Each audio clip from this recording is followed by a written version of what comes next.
السلام عليكم ورحمة الله وبركاته. بسم الله الرحمن الرحيم. نحمده ونصلي على رسوله الكريم. أما بعد. سبحانك لا علم لنا إلا ما علمتنا إنك أنت العليم الحكيم. رب اشرح لي صدري ويسر لي أمري واحلل عقدة من لساني يفقهوا قولي. Brothers and sisters, welcome to our weekly program, Got Questions, Ask Children of Adam.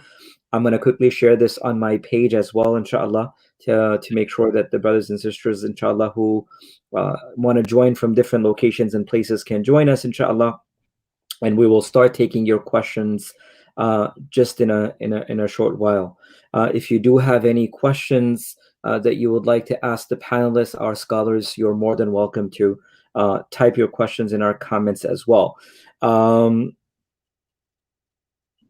Mufti, we're going to go directly to our questions. Jazakallah khair, Mufti Umar Sahib, for being with us. May Allah subhanahu wa ta'ala reward you and bless you.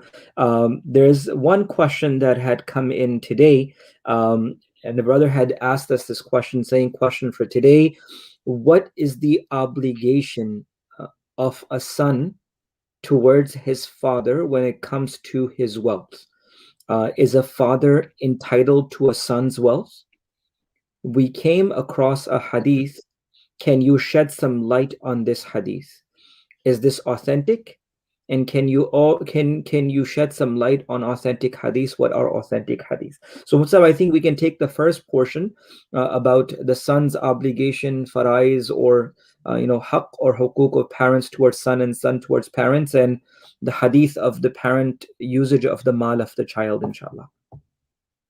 Bismillahir Rahmanir Rahim. Rabbi shrah li sadri wa yassir li amri wahlul 'uqdatan min lisani yafqahu qawli.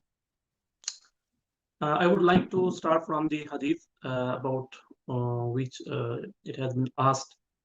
I think this is hadith of Hazrat Jabir bin Abdullah radiyallahu ta'ala anhu.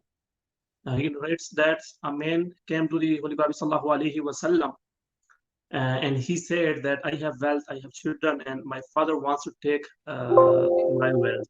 And this is hadith, and the Holy Prophet sallallahu alaihi wasallam said, "Anta wa maluka li abika." You and your wealth is your father. So about this hadith, it has been asked. So this hadith is sahih, it's an authentic hadith, and it has been narrated by Ibn Majah rahimahullah.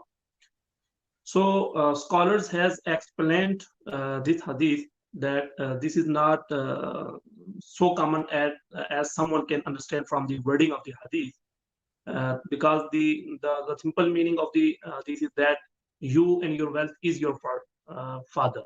So it does not mean each and everything which a person possesses, it is in the ownership of his father. Obviously, if he has earned it by himself, then he is the owner. He is the first owner of that property, that money, that everything.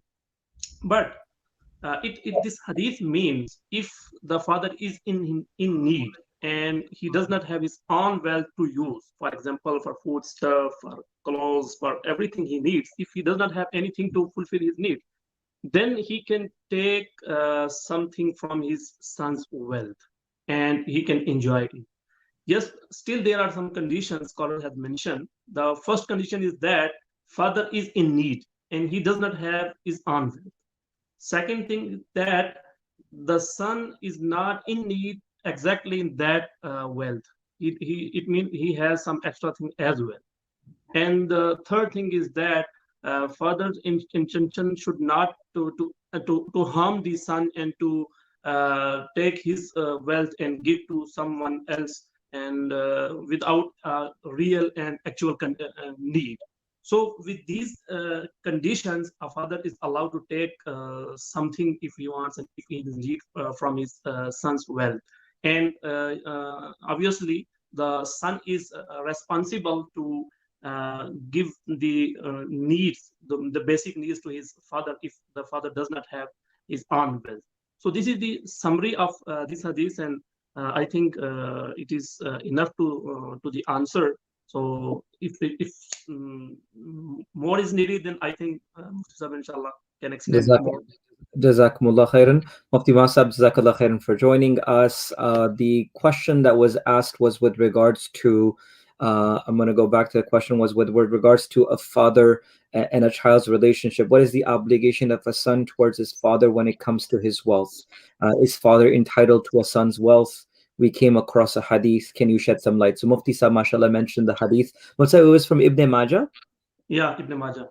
MashaAllah. It was from a hadith Ibn Majah, Mufti Sahib mentioned. Mufti Wasab, there is a last portion of this question. Now, the brother asked is that, can you shed some light on authentic hadith? What are authentic hadith? Meaning, this is a very long question itself and a very detailed and complex one as well. But briefly, how would we enter the brother's question where he says this hadith is authentic itself? Or not this hadith, but generally hadith being authentic. Bismillahir Rahmanir Rahim. There are many things which are considered to state that a hadith is authentic or sahih. The main thing which is checked, or one of the main things, is the chain of transmission itself. That everyone in the chain of transmission that narrated that hadith was someone who was reliable, authentic, trustworthy, upright. Then, aside from the chain itself being authentic or reliable, the text itself has to meet certain conditions. Likewise, the meaning itself has to meet certain conditions.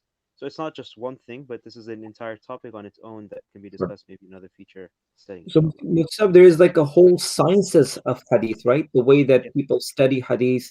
Of course, mashallah, yourself and Mufti Umar Sahib spend years studying, and myself, when we go to school, madrasas, institution, there's years that are spent in learning Asma'ul Rijal, the names of individuals who narrate the chain, why and whose life and how they met and connected with one another.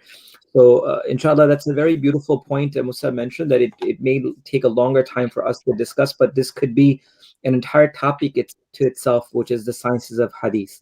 There might have been a question which is a follow-up to that. What if the previous question, actually, what if father has money but he don't pay his debt? Does the son entitled to pay that debt while his father is alive or dead? I think there are two scenarios in this. Father has money, but he does not pay off his own debt. Is son entitled to pay? Meaning, I think it could be twofold. Is it allowed for him, or is it upon him to pay for the debts of the father, being alive or dead? Musta, would you like to touch on that? Bismillahir Rahmanir Rahim. The son does not have to pay it on his father's behalf, but if he does pay it, then that's a rewardable act, and Allah subhanahu wa ta'ala, inshallah, will reward him if he does it for the sake of Allah subhanahu wa ta'ala. But is it obligatory upon him? No. Jazakumullah khair. I think this is Brother Shehzad asked, please advise, can one offer qaza salah for his or her late parents? Meaning, can we do badni ibadat on behalf of our deceased parents? Mufti Umar Sahib, so for example, if someone's parent have passed away and they did not make salah, can we do qaza namaz for them as salah itself? Or should we have to give money, or any other way of the qaza salah for those who have passed away, late parents? I would like Mufti Masab to respond to this question.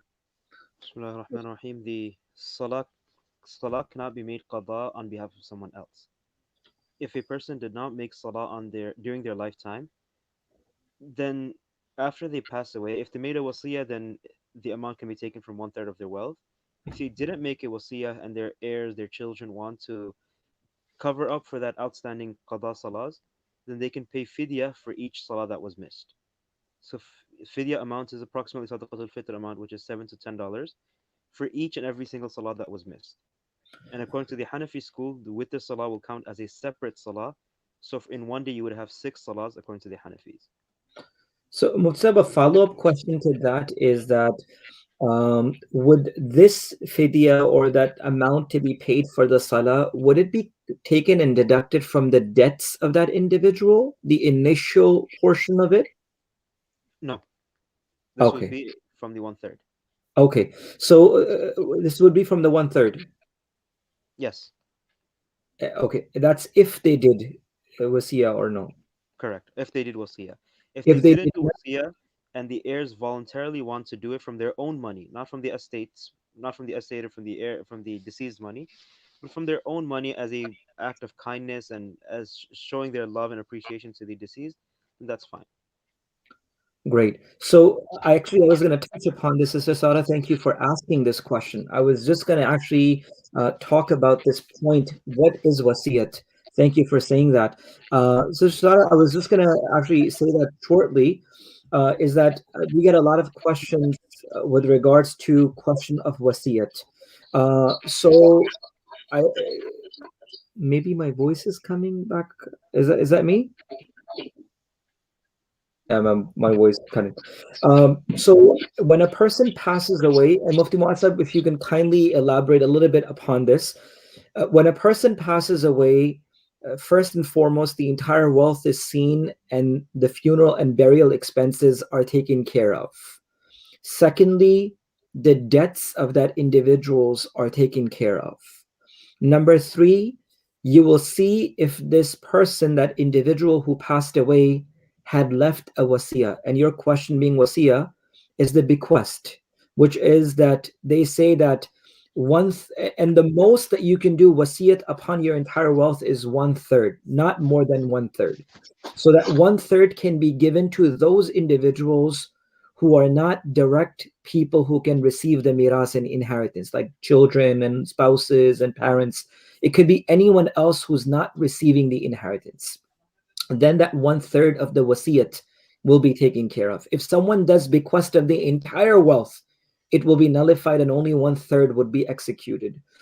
If they don't have wasiyat, then the remaining wealth after the funeral and burial, after their debts, the entire wealth will be distributed amongst the children themselves. Mufti Mu'assab, is that something more or less? Yes, mashallah, what you said is to the point. Right? Because I think a lot of individuals are asking this particular question. So wasiyat, sister, your question itself, wasiyat itself is, wasiyat refers to that 1/3 of your entire wealth can be given to any individual who is not going to be receiving that person's inheritance. You cannot put that name of your children or those parents who are already going to be receiving a portion of it, but wasiyat could be someone who will not be receiving, such as charity and sadaqah. Mufti Abdullah Saab, Mufti Mu'assab, Mufti Umar Saab, is there any emphasis in writing wasiyat? I know will is separate, but is there any emphasis or ta'keed in doing wasiyat, or is it just up to a person themselves? I'm not sure, actually. I'm going to pass this one on to Mufti Umar. Mufti Umar Sahib, you're mute. I would like to add one comment because the question was asked, what is wasiya? So what Mufti Sahib has mentioned and what you have responded to the question is right, alhamdulillah. But wasiya, it is this term is general. So wasiya, for example, someone can wasiya where I should be buried, and different thing can be in wasiya. So if you explain a little bit more for the query, it will be better, I think. The second thing is that it is not mandatory for one to make wasiya for 1/3. Yes, it is the limitation. If someone wants to make wasiya, this is a limitation that he cannot do for more than 1/3 of his wealth. So yes, that's amazing. Wasiyat could reflect much bigger. As Mufti Sahib has mentioned, if for example someone could not offer some prayers now he's gonna die, so he should make wasiya for fidya. And in the same way, if he thinks that some things he could not do and he wants it should be covered by charity like this, so he can be advised to make wasiya for charity, but it is not mandatory for one. Sure. But I guess it's always beneficial when you know that maybe your children or someone after you will not give charity on your behalf, so you leave a portion of your wealth as charity, right? Endowments, masajid, sadaqah, charity. There's so many things that we can leave our wasiyat as 1/3 of our wealth to be used for something good, because that's our investment in akhirah. So that's important. Mufti Abdullah Sahib, a question that has come is, Assalamu alaikum, can you give zakat only during Ramadan Zakat is supposed to be given whenever the 1 year for your zakat, the due date for your zakat comes around. So the first time when you become the owner of uh, nisab, which is a certain amount of money, uh, that's when your year would start.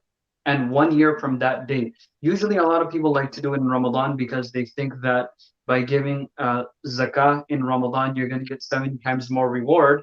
But they forget that their zakah is probably due 6 months before Ramadan or 2, 3 months before Ramadan. Keeping people who are in need of zakat, keeping them hungry, and keeping your zakat due until Ramadan is not good. It should be given when it's due. But if someone wants to give it month by month, that is also okay. So zakat being given only during Ramadan, that's not true. You're supposed to give your zakat whenever it's due. That 1 year is over. If someone waits until Ramadan only for the sole purpose that they think that by giving their zakat in Ramadan, they're going to get 70 times more reward or however many times more reward, that's not permissible. They should do it. They should at least start from their due date and they can give it slowly and slowly. For example, let's just say someone's zakat comes out to a total of $1,200 that specific year. So what they can do is they can adjust that $1,200 into 12 months or into 6 months, and they can do it like that. But not to give anything in the beginning and to delay it, it's not something that we should do. That's amazing. And I think we're due to have a larger seminar on zakat, inshallah, close to Ramadan, inshallah, or before Ramadan, we'll have a collective seminar on zakat as well. I remember reading, and I would request the other ulama to please chip in as well, chime in anytime, that you need to have one specific date, as Mufti Abdullah Saab mentioned, and that date, if it's not known to you of your one lunar calendar haul, it could be one fixed date in Ramadan. You can audit yourself at that time of how much zakatable assets you have, how much liabilities you have. But as Mufti Saab mentioned, it could be given all year around. And I think there are so many opportunities that so many of us get during the year when there are people in need, but we're like, no, I'm going to give mine in like 6 months. I can't give you anything now. So I think when the people in need are helped at the time of need, that's the dua that comes from the heart itself. But yes, as Mufti Abdullah Saab mentioned beautifully, that you can finalize the amount at the end of your 1 year by seeing if you already gave that 1,200 or not, or if you're still remaining and giving some of that. But inshallah, I guess we'll cover a lot more in that in the coming months, inshallah. If you allow, I want to add one Please. sentence. Please. According, it is regarding to this question. Mufti Taqi Usmani Sahab Hafizahullah Ta'ala has written that in this regard, some people and they delay their zakat until Ramzan, and they want to get more reward, as it has been mentioned in hadith that in Ramadan, if you do nafal ibadah, it is equal to fard, and if you do one fard, it is equal to 70. So people sometimes they delay their zakat in Ramadan. But Mufti Taqi Usmani Sahab says that there are two things. One is quantity and one is quality. Yes, in quantity, if you count 70 figure, obviously it is bigger than one. It is 70 times bigger. But if we focus on quality, so in Sharia, quality matters more. Allah. So if you fulfill someone needs right now, for example, 2 months before Ramadan, so maybe this one, your good deed, one negative. What is a specific word for negative? So Hasana, good deed, virtue. So virtue. So this one virtue might be better for you than 70 virtue in that case, as you mentioned. So as Mufti Sahab has mentioned, whenever your zakat is due, try to find someone who is needy and get it done. So inshallah, Allah subhanahu wa ta'ala will bless us with more reward. Jazakallah. Brother Kevin Shakil asked, he always wants me to smile on it, so I'll bring that smile too. What if someone misses years of salah? Do they have to? Second question, make it up. So I think we were talking about in the beginning of Abdullah Sahab, we were talking about, can someone pray on behalf of their parents if they have passed away? So Mufti Muaz Sahab and Mufti Umar Sahab had mentioned that Mufti Muaz Sahab actually had mentioned that they would have to pay fidya if they want to, or if the parents have done wasiyah. So I think this is a follow-up to that, Mufti Muaz Sahab. What if someone misses years of salah? Meaning, what does a person do if they don't have enough money to pay? I guess if someone is alive, how do you start making your salah qada? I think both scenarios, because Brother Kevin, are you talking about someone who is deceased or someone who's alive and missed years of salah? Mufti Muasab, this was follow-up to your last question. If we can have both scenarios. Bismillahir Rahmanir Rahim. As long as someone is alive, he cannot give fidya. He will have to make up for it. He has to physically perform the salah. And irrespective of how many outstanding salahs there are, every single one of them has to be made up. So the best way, what is after each fard salah, add another set of salah. So keep a calculation of it, and over time, over the years, it will cover up. Don't burden yourself and to try to do everything in one day, but gradually cover up, gradually make up for the missed salahs. As for the deceased, it's a nafil act. So it's whatever you can do, whatever you can do with your own. Looking at your own financial conditions. It's up to you. Jazakallah khair. The next question is, Assalamu alaikum Mufti Saab. At the end of the year, we file income tax, and there's plenty of false statements people give to have extra money from federal. Even good and Islamic accountants do same. What we can do about? Mufti Abdullah Saab? I've been asked about these kinds of situations so many times. Where it's not just this; it's about so many different things. The interesting thing is, the amazing thing is, if you were to just look up how much tax Amazon pays, it's 0 federal tax or something like that. And the reason for that is because they use a bunch of loopholes. So my answer would be, if someone is using a loophole which is legal, it is permissible within Islam. If they're using it to avoid taxes or whatever, if they're using a legal loophole, then it's permissible. But if they're lying to the government, then that would be impermissible. And if they're not using any loophole and they're clearly lying to the government, then obviously that's not permissible. SubhanAllah. So we have to look for Donald Trump's accountant. Exactly. Look for the loophole. Allahu Akbar. So Mufti Abdullah Sahab, as you mentioned, we cannot lie, we cannot deceive, we cannot cheat. As people, a lot of time people say, you know what, we live in non-Muslim countries, we can cheat and we can deceive. As Muslims, as you mentioned very clearly and beautifully, it's a Muslim's honor that we don't deceive, we don't cheat, we don't look. If there's a particular way that a person can, which is legal, then alhamdulillah, you have that opportunity. But as a Muslim, we don't deceive and we cheat. This question. Go ahead. I was gonna say that it's not about who we're cheating or who we're deceiving. It's about ourselves. The ahkam relate to us, not to the other person.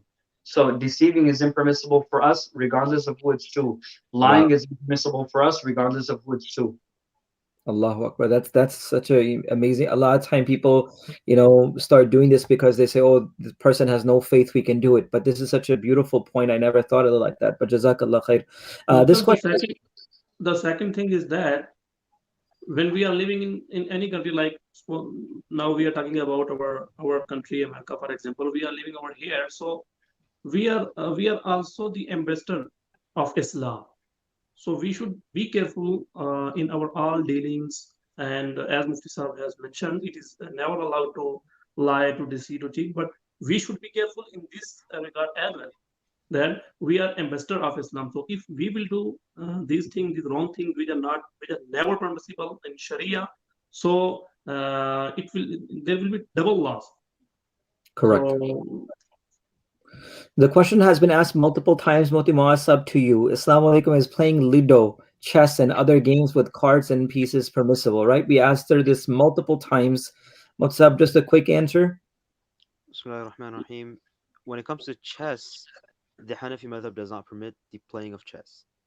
As for other games such as Ludo, card games, and other things, it's permissible to play those games as long as there's no gambling involved or any other haram elements. And likewise, one's obligations, whether it be the worldly obligations or religious obligations, these things are not compromised. So as long as these two are found, that's fine. Jazakallah khair. Next question. My very strict Christian neighbor who treats us as her own family wishes us happy Ramadan, happy Eid every time. Can we wish her Merry Christmas with the intention of returning the love and respect? You can say happy holidays, not Merry Christmas. I was just gonna Jazakallah khair, Mufti Abdullah Sahab. I think as a believing individual, we should avoid anything that is even close to imitation of anything that with that. And I think our return should be with happy holidays, in way that we can approach these individuals. Mufti Muasab, I think it could be a script from your book. I have a question. How many reward can you get just by reading the Quran? Is that a part of the book as well? The Tajweed book? Sure, why not? Rasulullah sallallahu alayhi wasallam said, "Man qara'a harfa min kitabillahi falahu bi hasana, wal hasanatu bi ashri amthaliha." Whoever recites one letter from the Quran, he'll receive one reward, and each reward will be multiplied 10 times. So yes, by the question is, how many rewards can you get just by reading the Quran? You can take the amount of letters that are found in the Quran, Allah knows best how many, and you can multiply that by 10, and that's the minimum that you'll get. Depending on your sincerity, depending on your condition, the time of the year, the place that you're in, the rewards are increased. But the minimum that you receive for each and every single letter is 10 rewards. So for Allah. example, if someone recites Bismillah, Ba, Sin, Mim, that's 3 letters. Allah is Alif, Lam, Lam, Alif, Ha, another 5. So you have 6, 7, 8 letters just by saying Bismillah. That's 80 rewards right there. That's the bare minimum. But Allah subhanahu wa ta'ala, He doubles and He gives as much as He wants for whoever He wishes. So I just I did a quick Google search about how many letters the Quran has. It has over 330,000 letters. Wow. 330,000. Is that a weak narration? It's Google, brother. That's Google. Great. So we have a lot of questions lined up. We're going to try to take them quickly. I know Brother Jawad is saying that he posted this question earlier. Let's go back to that question. He posted it 2 times. He's asking, Assalamu alaikum wa rahmatullahi wa barakatuh, if a couple's first child has Down syndrome and he needs special attention, and the wife is now pregnant with a second child, and she fears that the second child may also have Down syndrome, and gets tested to see if that will be the case. If the test comes out positive and the doctors confirm that yes, the second baby will also have Down syndrome, is she allowed to do abortion at this point? She 90 days. Mufti Muasab just went MIA. Mufti Abdullah Sahab? I'm going to give it to you. This is a... Okay, so with regards to aborting a child, there are only certain cases and certain times where this is particularly allowed and acceptable, as long as it's less than 16 weeks of pregnancy, which is less than 120 days. But it will also depend upon the condition of the child itself. So, for example, if it's a lot of time, I know many families who were told that their child had Down syndrome. They took the chance from Allah subhanahu wa ta'ala, the child was born, they did not have any Down syndrome. So it is not always 100% correct that it's going to have it. Yes, it's from Allah subhanahu wa ta'ala, it could be. But if there is a risk that the child will be terminally ill for the rest of their lives, the child will not be able to function on their own, the child will have certain conditions, abnormalities, where a person cannot be considered as a normal individual, will be dependent upon the service or the help and support of their parents. If they are less than 120 days and less than 16 weeks, many scholars have given permission and permissibility. This is not an open fatwa for everyone out there. I would say please consult your local scholar and ask the family to reach out to a scholar, a mufti, expert in the field directly. I get these cases all the time. I don't answer directly until I don't speak to the doctors. I tell them to connect me directly to the doctor. A lot of time families call me at the times when they're pulling the plugs on their parents. It's the last moment. Can I stop? DNI, DNRs, can we do it? Can we stop the breathing? Can we stop the respiration? I don't make that decision until I speak to a physician who's present there, get the prognosis, get the details, and make the decision. I also request you, brother, for your question, kindly ask the family to reach out to any of our respected scholars. Our email is present.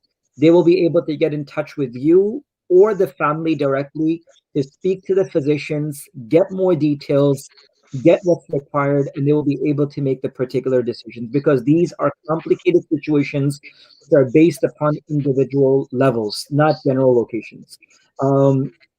Anyone else want to say something with that, Mufti Muasa, Mufti Abdullah? I saw this question, this exact question being asked on two different platforms. Okay. So I would really suggest that such questions are not asked to multiple people, multiple scholars, because it is possible that one scholar may give this answer while another scholar will give a different answer. And this would result in confusion and complications to the person that's asking the question.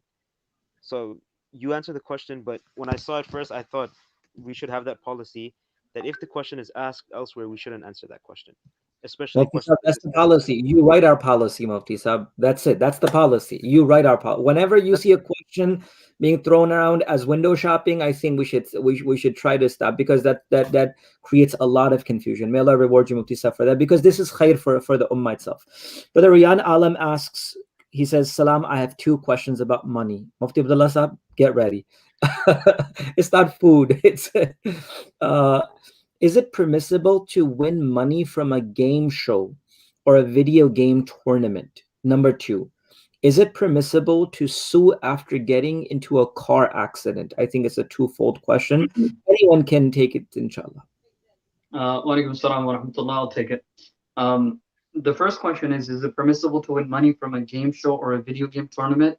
If you did not invest anything and you did not gamble with your money, meaning that you did not pay money to enter that tournament or that contest, and you win some money because you won, that's completely fine. There's nothing wrong with it. The second question was, can you sue after getting into a car accident? To cover your own, to cover your expenses, yes, you can, if your expenses are not covered otherwise. But to just sue because you feel like getting rich, that's not permissible. Jazakumullah khairan. Jazakumullah khair, Mufti Sahib. That's amazing. That clarifies something so beautiful. But Afzal Razak asks, Assalamu alaikum. How do we pay zakat on stocks? Do we pay zakat on whole investment or just the profits? Mufti Umar Sahib, Mufti Abdullah Sahib, anyone? So I think it depends on why you bought the stock. I'm going to ask Mufti Muaz to clarify. Bismillah. There are two angles to look at it. One is to look at it looking at why you bought it. Did you buy it for quick investment, just buying and selling, or did you buy it for a long hold and now you're planning to actually allow these stock to grow? The safest option, which I myself use or I advise others, is irrespective of which case you're in, to give zakat on the entire value. That's the safest approach, and there's more barakah in that. But in the event that you want to take the other stance, then when it comes to short-term stocks or short-term investments, then you give it on the full value.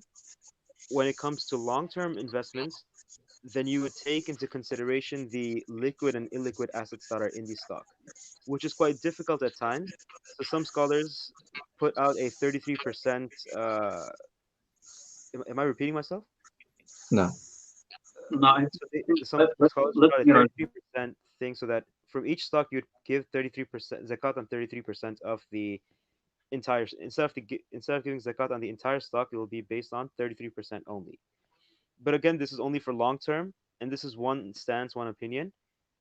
The safer opinion and the opinion in which there's perhaps more barakah and more rewards, inshallah, is that you give zakat on the entire value. And I'm just going to ask a follow-up question to this, Mufti Muaz.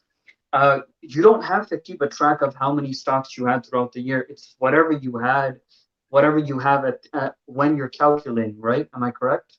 Correct. At the end of your zakat year, whatever you have, your portfolio value or the stock, if you're taking the other view. So, with regards to stocks, there are two portions. One has stocks for dividends, and one has the price for it to rise. Right? That's would it be compared to a rental or a flip property? For example, if someone has a rental property, they don't pay zakat on the value of the house, but they pay value on the rent of that property. And if someone has a house to flip and make money over it, and they have to pay zakat on the entire value on the day that they have to give zakat, rather than just the profit itself. Is that something comparable to that? Kinda, but not really. Yeah, Okay. it's close, Flip but one and for the it's not short. really. Okay. That makes sense. Number two, the question was, how can we check the Sharia compliance of a stock? I've heard the apps are not the most reliable. I think there are two out there right now, right? Zoya and the Zeal. There are a few. Okay. There's Zoya, there's Zeal, then there's Islamically. Well, a general person can rely on that. That's the safest approach. Some of them are strict compared to others, but the safest would be just to rely on it if you don't know how to really go into screening a stock by yourself. It's So being strict is better than being too lenient. Correct. right. So I think Zoya actually is with Sheikh Joe Bradford, and I think the Zeal is monitored by Usmani and Kohen Mufti Abdullah Nana. I think these are both platforms. Islamically, I've not seen that yet. Do you know who is their advisor? No, I don't. Okay. I know there's Wahid Invest as well. That's where Mufti Faraz is actually a part of that. Mufti Faraz Sahib is a part of that. Another question that I have gone through Islamically just to check the criteria. It is a good application, but the issue is that they offer investment. They ask you to invest in through them in different stocks. So in that point, I'm not sure. Because this might be risky, but there are the system. If you want to check any company's stocks, if it is Sharia compliant or not, that system of Islamically, it is good. I have gone through it. So we have two quick questions. Let's take them, inshallah, before we finish. Usually people recommend giving sadaqah of live animals, distributing meat to people who deserve.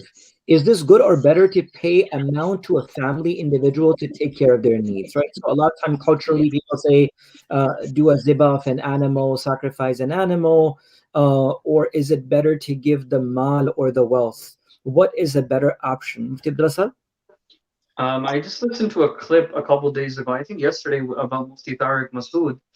He's a scholar from Pakistan. He was explaining that to give a live animal as sadaqah is only commanded by Allah subhanahu wa ta'ala on 3 occasions. It's Eid al-Fitr, in Mina when you have to give a dam, and the third occasion is what's the third occasion? There's a third. What is it? Aqiqah? Aqiqah, yes. So on those 3 occasions, it is commanded by Allah subhanahu wa ta'ala, and it is better to give the animal as a sacrifice. And there's many wisdoms behind it. We don't know. I don't want to get into the details right now. Other than those 3 occasions, it's better to give the money, not slaughter the animal. It's much better to give the money in sadaqah. People can do so much more with the money.